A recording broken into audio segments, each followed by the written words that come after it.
Dito tayo ngayon sa kanto ng Scout of Tobias at Limbaga dito sa Quezon City. At dito tayo para tanongin natin yung ating mga kababayan na ating mga kanto serye na katanungan.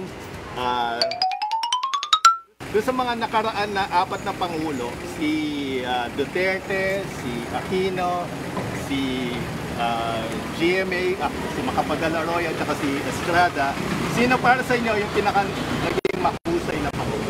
Na pangulo niya? Si Duterte. Duterte. Alright. Estrada po siguro. Estrada. Wow. Bakit naman? Ba't niya nasabi?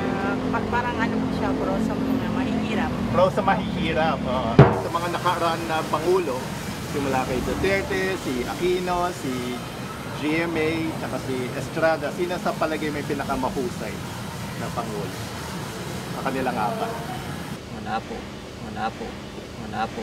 Wala akong masabi dyan eh. Ha? Wala akong masabi. Wala akong masabi. Wala akong masabi. Wala kang masabi. Well, I think po pinakamahusay sa kanila, nararamdaman ko si Duterte talaga. Si Duterte, bakit? Ba't niya nasabi? Maski nga ako, binoto ko, pinagbago pa ako. Pinagbago ka? Paano? Oo. Paano kayo pinagbago? Dating black sheet ng society, then ngayon, nagbago. Ay, may ano na kayo, may parasan na kayo at may, Oo. may successful na negosyo na kayo. Dating loko-loko, pinagbago ni Duterte.